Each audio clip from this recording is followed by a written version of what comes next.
வணக்கம். மார்க்கெட் சூப்பராக இருந்துச்சு. இன்னைக்கு மார்க்கெட் மோர் ஒலட்டைலாக இருக்குன்றது எதிர்பார்த்தோம். அண்ட் இந்த அளவுக்கு ஒலட்டைலாக இருக்குன்றது எதிர்பார்க்கல. செம்ம ட்ராப்பு, சும்மா சூப்பராக வச்சு ட்ராப் பண்ணாங்க. ஆல்மோஸ்ட் மத்தியானம் ஒரு 1:30-2 மணி வரைக்கும் எனக்கு தெரிஞ்சு ஒரு குரூப் இருக்காங்க. அந்த குரூப்பில் வந்து ஆல்மோஸ்ட் இந்தியாஸ் டாப் ட்ரேடர்ஸ் எல்லாமே அந்த குரூப்பில் இருக்கிறாங்க. நிறைய பேர் வந்து இன்னைக்கு வந்து ட்ராப்பில் மாட்டியிருக்கிறாங்க.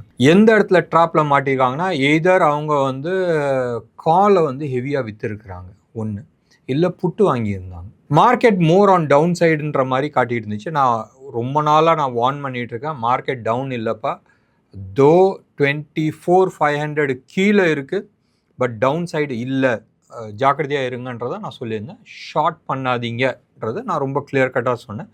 மேபி 23,800 கீழே வந்து யோசிக்கலாம். செம்ம விளாட்டு. இன்றைக்கி எக்ஸ்பைரியில் வந்து நிறைய பேர் ஹெவி ஷார்ட்டில் இருந்தாங்க அண்ட் எல்லாத்தையும் வச்சு பண்ணாங்க. இதில் வந்து மெயினாக மேலே தூக்குனது வந்து ரிலையன்ஸ், ரைட். லாஸ்ட் 75 மினிட்ஸில் வந்து ரிலையன்ஸ் ஆகட்டும், ஐசிஐசிஐ ஆகட்டும், ஹெச்டிஎஃப்சியில் பேங்க்ஸ், சர்டன் பேங்க்ஸ் எல்லாமே வந்து தூக்கியிருக்கு. அண்ட் இன்னைக்கான ராஜா, ரைட், இன்னைக்கு மார்க்கெட்டுக்கான F&O ஸ்டாக்ஸில், அதாவது முக்கியமான ஒரு 200 ஸ்டாக்னா F&O ஸ்டாக்ஸ் நம்ம எடுத்துக்கலாம். அதில் வந்து ராஜான்னு எடுத்துக்கிங்கன்னா 2. ஒன்று வந்து ஐடியா செல்லுலார் ஒன்று ஞாபகம் வச்சுக்கணும். ஐடியா செல்லுலார் வந்து லாட் சைஸ் ரொம்ப பெருசு, 71,475. ஆனை 10 பைசா ஏறினா கூட 7,150 ரூபா உங்களுக்கு லாபம், ரைட். 140 10 பைசா. அப்போ இன்னைக்கு 1,000 ரூபா பக்கமாக மேலே ஏறி இருக்கு. பெரிய இது எத்தனை பேர் எவ்வளோ லாட் ஷார்ட் பண்ணவங்களான்னு நினச்சி பாருங்களேன். லாஸ்ட் ஒரு 5-6 டேஸாகவே வந்து ஏறிட்டு இருக்கு. அண்ட் ப்ரோக்ராம் தொடர்ந்து பாருங்கள். இன்றைக்கு வந்து ஒரு 4 ஸ்டாக்கை பற்றி நான் பேச போகிறேன். 4 வேணால் 5 ஸ்டாக்கை பற்றி நான் பேசுகிறேன். 4 ஸ்டாக் வந்து டார்கெட்லாம் நான் சொல்கிறேன். அண்ட் இதில் வந்து 3 வந்து பை ஜோனு அண்ட் 1 வந்து செல் ஜோன். அண்ட் நீங்கள் இதை வந்து ஃபியூச்சர்ஸில் பண்ணணும்னு நினச்சாலும் ஃபியூச்சர்ஸில் பண்ணிங்க. ஏன்னு சொன்னால் எல்லாமே வந்து F&O ஸ்டாக்ஸு. இன்னும் ஒரு ஸ்டாக்கு வந்து பேடிஎம் பற்றி கொஞ்சம் பேச வேண்டியது இருக்குது. ஸோ இன்ட்ரெஸ்டிங்காக இருக்கும். இதுக்கு முன்னாடி ஒரு 3 ஸ்டாக் சொன்னால் என்ன ஆச்சுன்னு சொன்னால் 3மே நெகட்டிவில் தான் இருக்குது. I have no regrets. ஏன் ரிக்ரெட்ஸ் இல்லைன்னு சொன்னால், இது வந்து critical break out stocks, break out ஆகாத ஸ்டாக்ஸு, கிரிட்டிக்கலாக பிரேக் அவுட் ஆகிற ஸ்டாக்ஸு. அண்ட் இதில் வந்து HAL, ரைட், க்ளோஸ் அபவுட் 6% இன்றைக்கி வந்து டவுன் ஆகிருக்கு மொத்தமாக. இந்த நான் சொன்னதில் இருந்து நான் பர்சனலாக வாங்கினது வந்து 5,087 to 100ன்னு வச்சிங்களேன், 5,100 அந்த ஜோனில் வாங்கியிருக்கிறேன். அண்ட் அங்கேருந்து மொத்தமாக கீழே விழுந்தது வந்து 6%.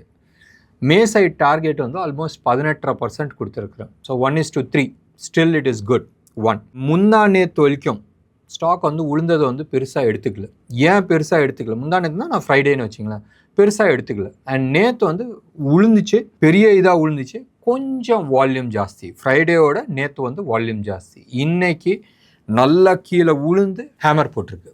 So it is more of a counter trend. ஏறினதுக்கு கவுண்டர் ட்ரெண்ட் மறுபடியும் அப்சைடு போகிறதுக்கான முழு நம்பிக்கை வச்சுருக்கேன். And I have some decent quantity. இதில் வந்து ஹிந்து காப்பர் இன்னைக்கு வந்து ஒரு கேப் டவுன் ஓப்பன் ஆகிருக்கு. Yes, I am sitting in loss. ஓரளவுக்கு டீசென்ட் குவான்டிட்டி வச்சுருக்கேன். I have no regrets. மீதி 2 ஸ்டாக்ஸை வந்து ப்ராபப்ளி நம்ம வந்து டைம்ஸ் ஃப்ரேம் நம்ம கொடுத்துருக்குறோம். Will wait and watch. இன்னைக்கு மார்க்கெட் முடியும் போதும் 123 பாயிண்ட்ஸ் நிஃப்டி. அண்ட் லாஸ்ட், அதாவது 215 இருந்து மார்க்கெட் தூக்க ஆரம்பிச்சிச்சு. அண்ட் சிஏஎஸில் வந்து கேப் டவுன் ஆகிருக்கு, நல்லா கேப் டவுன் ஆகிருக்கு. அதில் நிறைய பேர் வந்து ட்ராப் ஆகிருக்கிறாங்க. எஸ்பெஷலி இன்னைக்கான எக்ஸ்பைரி இதில் வந்து நிறைய பேர் வந்து மாட்டியிருக்கிறாங்க. இன்ட்ரெஸ்டிங்காக இருக்குது. We have to wait and watch. எவ்வளோ பேர் அந்த டேட்டாஸ் ஈவினிங் வரும்போதும் இன்ட்ரெஸ்டிங்காக இருக்கும். மார்க்கெட் ப்ரீமியம் இருக்கா? எஸ், ப்ரீமியமாக இருக்குது. செப்டம்பர் மந்த்துக்கான இது வந்து 152 பாயிண்ட்ஸ் ப்ரீமியமில் இருக்குது. நேற்றுலாம் வந்து -31 பாயிண்ட்ஸ் டிஸ்கவுண்ட்டில் இருந்துச்சு, இன்றைக்கி ப்ரீமியமில் இருக்குது. இன்ட்ராடே ஸ்விங் வந்து 215 பாயிண்ட்ஸ். பேங்க் நிஃப்டியை பொறுத்த வரைக்கும் 118 பாயிண்ட்ஸ் ப்ளஸ் ப்ரீமியமில் இருக்குது. 361 பாயிண்ட்ஸ் ப்ரீமியமில் இருக்குது. இன்ட்ராடே ஸ்விங் வந்து 377 பாயிண்ட்ஸ். ஞாபகம் வச்சுங்க, எப்பயுமே வந்து இவ்வளோ பெரிய ப்ரீமியமில் இருக்குதுன்னு சொன்னால் அடுத்த நாள் இல்லை அதுக்கு அடுத்த நாள் வந்து அட்ஜஸ்ட் ஆகிடுது. So most likely you have to wait and watch futures வந்து எப்படி பிஹேவ் பண்ண போகுதுன்றது. நிஃப்டியை பொறுத்த வரைக்கும் 24,500 வந்து ஹையஸ்ட் காலும் அண்ட் செகண்ட் ஹையஸ்ட் கால் வந்து 24,800 இருக்குது. புட்டை பொறுத்த வரைக்கும் 24,200 ஹையஸ்ட் புட்டும் 24,000 செகண்ட் ஹையஸ்ட் புட்டும் இருக்குது. மார்க்கெட் இன்னமும் ப்ரீமியமில் தான் இருக்குது. அண்ட் நெகட்டிவ் சைடு வந்து இப்போதைக்கு காட்டலை. ஞாபகம் வச்சுங்க, மறுபடியும் அதை நான் சொல்லிகிட்டு இருக்கேன். இன்றைக்கி மார்க்கெட்டில் 2 ஹீரோன்னு சொன்னேன். ஒன்று ஐடியா, ரைட், இன்னொன்று வந்து அதானி குரூப். இன்றைக்கி வந்து அதானி பவரில் வந்து எடுத்துக்கிட்டோன்னா Adani energy solutions, Adani green, Adani power, மூணுமே வந்து இது ஆல்மோஸ்ட் 2.8% அப்பு ஒன்று. அண்ட் இது எல்லாத்துலேயுமே வந்து 1.5% ஏறினது இந்த லாஸ்ட் 75 மினிட்ஸு. இதில் தான் அதானி என்டர்பிரைஸ் 4.6% அப்பு, அதானி பவரும் வந்து 1.6% அப்பு. ஸோ அதானி குரூப்புக்கு வந்து இன்றைக்கி மட்டுமே தலைவர் வந்து 1 லட்சம் 1.5 லட்சம் கோடி சம்பாரிச்சிருப்பார். பெரிய விஷயங்கள. ஸோ பெரிய அமௌண்ட்டாக வந்து பார்த்துருப்பாங்க. Net value it doesn't matter. அவங்க வந்து எக்ஸ்ட்ரா 4 சப்பாத்தி சாப்பிட போகிறது கிடையாது. ஸோ தேர் நெட்ஒர்த் இன்க்ரீசஸ். ஸோ வெயிட் பண்ணி பார்க்கணும் அவங்க சிமெண்ட் டிவிஷன்ஸை வந்து என்ன பண்ண போகிறாங்கன்றது. இப்போ ஐடியா செல்லுலார், இன்றைக்கி ஐடியா செல்லுலார் 7.7% அப்பாச்சு. அந்த ஒரு ஸ்டாக்னால அந்த என்டையர் செக்டர் வந்து பயங்கர க்ரீனில் இருக்குது. எனிவே இன்றைக்கி வந்து அப்பார்ட் ஃப்ரம் தட் ஆல்மோஸ்ட் எல்லா செக்டர்ஸுமே வந்து இன்றைக்கி டீசெண்டாக பர்ஃபார்ம் பண்ணியிருக்கு. அண்ட் ஐடியாவில் அந்த ஒரு ஸ்டாக்னால ஃபுல் செக்டர்ஸ் வந்து பெருசாக வந்து அப்பாயிருக்கு. Except for cement, metal and gas, oil and gas. என்னன்னு தெரியல, இந்த ப்ரோக்ராம் வந்து அரௌண்ட் 5:45 நம்ம ரெக்கார்ட் பண்ணுறோம். 5:15 ஆயிலெலாம் வந்து ஒரு 3.5% கீழே வந்துருச்சு. யூஎஸ் மார்க்கெட் ஓரளவுக்கு பாசிட்டிவாக இருக்குது. என்விடியாவோட டேட்டாஸ் வருது இல்லை இன்றைக்கி, ப்ளஸ் யூஎஸோட இன்ஃப்ளேஷன்ஸ் டேட்டாஸ் இருக்குது. ஸோ கொண்டாடட்டும். அண்ட் என்னடா நேற்று என்னமோ பெருசாக சொன்ன மார்க்கெட்டுன்றது நடந்துகிட்ருக்கு. எப்பயுமே வந்து அந்த ஈவெண்ட் நடந்து ஒரு 3 மாதம் நம்ம கொடுத்துருக்குறோம் டைமு. அண்ட் போன தரையும் நீங்கள் வந்து எடுத்து பார்த்தீங்கன்னா 2007 அப்போ 2007 ஜூன் மாதத்தில் வந்து 5.3க்கு மேலே வந்து போச்சு. அண்ட் இப்போ ஒரு 3 நாளைக்கு முன்னாடி வந்து 5.34 போச்சு. இன்றைக்கெலாம் வந்து 5.2 ஜோனில் வந்து இருக்குது. நான் சொல்கிறது 30 இயர் யூஎஸோட bond. Interesting factor, we have to wait and watch. இது இங்கேருந்து பெருசாக கீழே விழுவுதான்றது பார்க்கணும். பட் சார்ட் பேட்டர்ன் வந்து அப்படி காட்டல. நீங்கள் வந்து உங்களுக்கு ஹோம்ஒர்க் வேணுன்னா நான் கொடுக்குறேன். வீக்லி சார்ட் இல்லை மந்த்லி சார்ட்டை வைங்க. 30 இயர் பாண்டோட மந்த்லி சார்ட் வைங்க.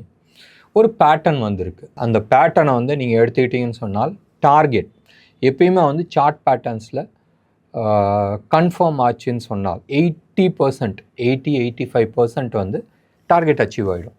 அண்ட் இந்த சார்ட் பேட்டர்ன் வந்து கன்ஃபார்ம் ஆகிருக்கு. இன்ட்ரெஸ்டிங் ஃபேக்ட் வந்து க்ளோஸ் டு அபவுட் 6.5% வந்து டார்கெட். நம்ம வந்து 5.3K முயோன்னு கத்துறோம். 6.5 அதான் வந்து இலக்கு. 6.4 to 6.5 அதான் வந்து இலக்கு. யூஎஸோட நிலைமை நினச்சி பாருங்கள். $40 trillion வந்து ₹1 வட்டி எக்ஸ்ட்ரா கட்டணும். அப்போ எவ்வளோ பெரிய அமௌண்ட்டுன்றது நீங்கள் பார்த்துங்க. யூஎஸ் மார்க்கெட்டை பொறுத்த வரைக்கும் except for this one factor நம்ம 2 இன்ஃபர்மேஷன்ஸ் கொடுத்தாச்சு.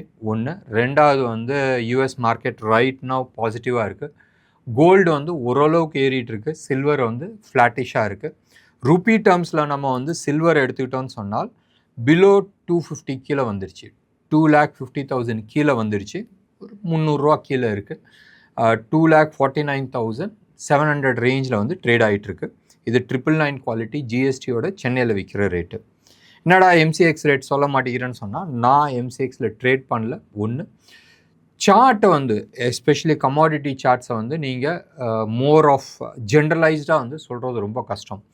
அது வந்து more of a international pricing இருக்குது, ப்ளஸ் அதுக்கு நடுப்புற ருப்பி இருக்குது. அதனால் அதை பற்றி நான் பேசலை. ப்ராபப்ளி ஃப்யூச்சர்ஸில் நம்ம வந்து பேசலாம். கோல்டை பொறுத்த வரைக்கும் 16,400 ரேஞ்சில் வந்து ட்ரேட் ஆகிட்டுருக்கு. ருப்பி ஓரளவுக்கு வந்து ஸ்ட்ராங்காக இருக்குது. நேற்றுலாம் வந்து ₹95.78 இருந்தது. நீங்கள் ₹95.42 இருக்குது. நிறைய பேர் வந்து கேட்குற ஒரு கேள்வி, என்னடா ஆர்பிஐ வந்து க்ளோஸ் டு அபவுட் $70 பில்லியன் வந்து எஃப்சிஎன்ஆர் மூலமாக வந்து உள்ளே எடுத்துகிட்டு வந்திருக்கிறாங்க.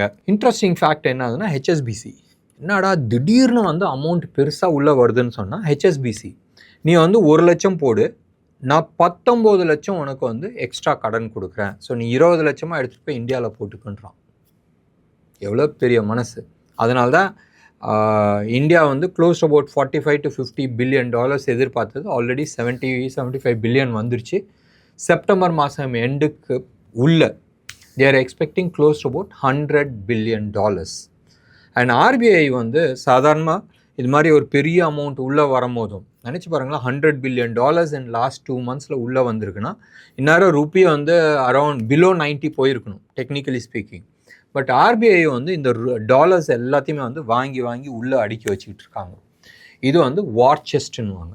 சாதாரணமாக வந்து ஒரு போர் போகிறதுக்கு முன்னாடி ரைட் எப்படி வந்து அம்யூனிஷனு, கன்னு, ராக்கெட்டு, மிசைல்ஸ் இதெல்லாம் ரெடி பண்ணி வச்சுப்பாங்க. அது மாதிரி வந்து ஆர்பிஐ வார் செஸ்ட்ன்றது உள்ளே வச்சுருக்காங்க. இது வந்து போர்க்கால அடிப்படையில் ஃப்யூச்சரில் தேவைப்படும் போது யூஸ் பண்ணலாம்ன்றதுக்கோசரம். Interesting factor. அப்போ நினச்சி பாருங்களேன், something big is coming and அந்த பிக்குக்கு வந்து $100 பில்லியன் வந்து இந்தியா வந்து சேர்த்து வச்சுருக்கு. ஸோ எது வந்தாலும் நம்ம பார்த்துக்கலான்ற லெவலில். ஸோ இது மாதிரி ப்ரிப்ரேஷன் ஆர்பிஐ பண்ணிகிட்டு இருக்கு. இது வந்து ஒரு இன்ஃபர்மேஷன்.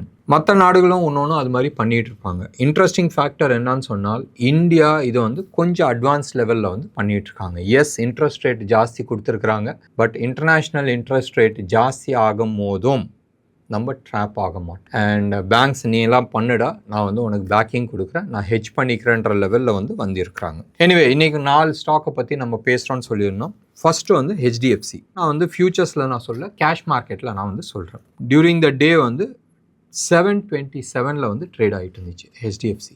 727. இதுக்கான இலக்கு டவுன் சைடில் இருக்குது 685. ப்ராபப்ளி செப்டம்பர் எண்டுக்குள்ளே கீழே வரத்துக்கு சான்சஸ் இருக்குது. ஸோ 42 ரூபா வந்து கீழே வரத்துக்கு சான்சஸ் இருக்குது. அதான் ஃபைனல் டார்கெட் ஹெச்டிஎஃப்சியோடது. நினச்சி பாருங்கள், 1000+ இருந்துச்சு, 685 அதுக்கான ஃபைனல் டார்கெட். ரெண்டாவது வந்து ஐசிஐசிஐ ஃபைனல் ரேலியில் இருக்குது. நீங்கள் வேணால் டே சார்ட்டு, வீக்லி சார்ட் நீங்கள் எடுத்து பாருங்கள், வெரி இன்ட்ரெஸ்டிங்காக இருக்குது. அண்ட் மந்த்லி சார்ட் நீங்கள் எடுத்துக்கிட்டிங்கன்னு சொன்னால் இதுதான் ஃபைனல் ரன், ரைட்? இதுக்கு மேலே போகுமா கேள்விக்குறி. ஐசிஐசிஐ பொறுத்த வரைக்கும் 1422 வந்து ட்ரேட் ஆகிட்டு இருந்துச்சு நான் நோட் டவுன் பண்ணும்போதும். இதுக்கான வெரி ஷார்ட் டார்கெட்ஸ், ரைட்? 1493 இருக்குது. அண்ட் கொஞ்சம் இன்னும் ஒரு மாதம் 1.5 மாதம் நீங்கள் எடுத்துக்கிட்டிங்கன்னு சொன்னால் 1545 இதான் வந்து ஃபைனல் டார்கெட். இதுக்கு மேலே வந்து போகிறதுக்கான சான்சஸ் இல்லை. ஞாபகம் வச்சுங்க, நான் சிபி ரிஜிஸ்டர்ட் அட்வைசர் கிடையாது. I am a hard core technical analyst and charts நான் பார்க்கறதுல வந்து எக்ஸ்பர்ட்டு. அண்ட் டிப்பிக்கலி பேட்டர்ன்ஸ் நான் பார்க்குறேன், எலியட்ஸ் வேவ் பார்க்குறேன். அண்ட் நிறைய ஃபைன் டியூனிங்ஸ் வந்து நம்ம பண்ணியிருக்கிறோம். லாஸ்ட் 16 இயர்ஸாக பண்ணியிருக்கிற அந்த எக்ஸ்பீரியன்ஸை தான் நான் வந்து உங்கள்கிட்ட ஷேர் பண்ணுறேன். தயவு செஞ்சு உங்களோட ஹோம் ஒர்க் பண்ணிவிட்டு அதுக்குமா வாங்கணுமா வேணாமான்றது முடிவு பண்ணிங்க. அண்ட் ஏன் area of specialisation apart from pattern, right, I also specialised into time cycle. So இதுவும் வந்து எனக்கு ரொம்ப யூஸ்ஃபுல்லாக இருக்குது.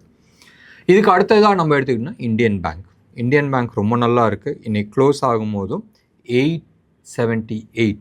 எவ்வளோ? 878. இதுவும் வந்து ஃபைனல் ரன்னில் இருக்குது. லைக் ஐசிஐசிஐ ஃபைனல் ரன்னு சொன்னால் மோஸ்ட்லி என்ன ஸ்பீடில் மேலே ஏறுதோ அதோட டபுள் ஸ்பீடில் வந்து கீழே இறங்கும். ஸோ ஞாபகம் வச்சுங்க, you have to put your stop loss. அதுக்கு ரீசெண்ட் எக்ஸாம்பிள் நீங்கள் எடுத்துக்கிட்டிங்கன்னு சொன்னால் TCS, Infosys, HDFC, gold, silver, Korean market, இது எல்லாமே வந்து ரீசெண்ட் எக்ஸாம்பிள் பார்த்தோம். ஸோ பெருசாக கீழே வரும்போதும் அழுவாதீங்க, ஸ்டாப் லாஸ் போடுறதுக்கு பாருங்கள், இல்லை ப்ராஃபிட் புக் பண்ணிவிட்டு வெளில வாங்க. ஸோ இந்தியன் பேங்க் வந்து 878 அண்ட் அப்சைட் டார்கெட் வந்து 1080. இதுக்கு அடுத்தது வந்து ஐடியா செல்லுலார். Very interesting. இன்றைக்கி க்ளோஸ் ஆகும்போது 15 rupees 19 பைசாவில் இருந்துச்சு. 15 rupees 19 பைசா. இதுக்கான இம்மீடியட் இலக்கு, இம்மீடியட்னா அடுத்த ஒரு வாரத்துக்குள்ளே 16 rupees 85 பைசா. என்னடா ₹1.70 பெருசாக பேசுகிறியான்னு சொன்னால் போட்டுப்பார், பர்சன்டேஜில் போட்டுப்பார், 10% மேலே வருது. ஸோ ₹16.85 முதல் இலக்கு. இரண்டாவது இலக்கு, ரைட், ₹26.35. ₹26.35 73% அப்சைடு. அண்ட் இது மோஸ்ட் லைக்லி ஜான்வரி ஃபஸ்ட் வீக்கில் வந்து வரத்துக்கான சான்சஸ் இருக்குது. So 73% January first week. தயவு செஞ்சு நீங்கள் ஸ்டாப் லாஸ் போட்டுங்க. நாளைக்கு வந்து நான் பெரிய குவான்டிட்டியில் வாங்கிட்டேன்னு சொல்லிட்டு ஒப்பாரி வைக்காதீங்க. ஸோ ஞாபகம் வச்சுங்க, ஐடியா செல்லுலார் ரீசெண்டாக அவங்களோட பர்ஃபார்மன்ஸ் நல்லா இருந்துச்சுன்ற பேரில் வந்து தூக்கிட்டு போகுது. ஒன்று. ரெண்டாவது வந்து ஸ்டார் லிங்க்குக்கு வந்து சில பர்மிஷன்ஸ் கொடுத்துருக்குறாங்க. அதனால் இந்தியன் டெலிகாம் வந்து கொஞ்சம் பற்றிச்சு. சிங்கப்பூரில் இருந்து சில கம்பெனிஸ் வந்து எனக்கும் இந்தியாவில் வந்து பங்கு வேணுன்ற மாதிரி சில பேர் கவர்மெண்ட்ஸ்ட்டை வந்து கேட்டிருக்காங்க. இதுக்கு அடுத்தபடியாக நம்ம பார்க்குறது வந்து பேடிஎம். இன்றைக்கி வந்து 5.85% வந்து அப்பு, 5.85% அப்பு, 1718. ரைட். ரீசெண்டான ஒரு வருஷத்துக்கு முன்னாடி 400-500 நம்ம பார்த்தது திடீர்னு 1700 பக்கமாக வந்துடுச்சு. ஞாபகம் வச்சுங்க, லிஸ்ட் பண்ண அன்னைக்கு என்ன ஹை வந்துச்சு அந்த ஹை இன்னும் வரல. ஸோ அந்த ஹையை வந்து பிரேக் பண்ணுறதுக்கான நிறைய சான்சஸ் இருக்குது. சிமிலாரிட்டி வேணும்னு சொன்னால் பேடிஎம் சார்ட்டை வச்சுங்க. இந்த சைடு வந்து எட்டர்னல் ஜொமேட்டோ, ரைட், எட்டர்னலோட சார்ட்டை வச்சுங்க. ரெண்டும் நீங்கள் கம்பேர் பண்ணி பார்க்கும்போது உங்களுக்கு ஒரு ஐடியா கிடைக்கும். ஸோ பேடிஎம்மோட இலக்கு எங்கே இருக்குன்றது நீங்கள் பார்க்க முடியும். ஏன்னா நேர்களே, நிறைய விஷயங்கள் இன்றைக்கி வந்து ஷேர் பண்ணியிருக்கிறேன். அண்ட் எஜுகேஷன் வைஸும் நிறைய ஷேர் பண்ணியிருக்கிறேன். டேட்டா வைஸ் நீங்கள் வந்து எடுத்து பார்த்துக்கிட்டிங்கன்னா இன்றைக்கி வந்து இந்தியா விக்ஸ் வந்து ஒரு 3% கீழே வந்திருக்கு. 3.9%, 4% வச்சுக்கலாம். அரௌண்ட் 11 பாயிண்ட்ஸில் இருக்குது. பிலோ 12 இருந்தாவே மார்க்கெட் பிச்சுக்கிட்டு போகும். ஸோ பிலோ 11க்கு வரத்துக்கு ட்ரை பண்ணிகிட்ருக்கு. So market is on the fire, on the upside. So அதிகபட்சம் இலக்கு ரொம்ப பெருசாலாம் நான் எதிர்பார்க்கல. 27,300லேருந்து 800க்குள்ளே போகிறதுக்கான வாய்ப்புகள் இருக்குது. அது இம்மீடியட்டாக போகுமான்றது தெரியாது. பட் அப்சைடு போனதுக்கப்புறமா எந்த ஸ்பீடில் அப்பாச்சோ அதே ஸ்பீடில் வந்து கீழே வரதுக்கான நிறைய வாய்ப்புகள் இருக்குது. லார்ஜ் கேப் பார்ட்டிசிபேட் பண்ணாது. It is more of a small cap and mid cap தான் பார்ட்டிசிபேட் பண்ணி மார்க்கெட்டை மேலே தூக்கிட்டு போகும். ஏன்னா நேர்களே, உங்களுக்கு ப்ரோக்ராம் பிடிச்சிருந்துச்சுன்னா லைக் பண்ணுங்கள், ஷேர் பண்ணுங்கள். டெஃபினட்டாக உங்களோட கமெண்ட்டை நான் எதிர்பார்க்குறேன். நன்றி, வணக்கம்.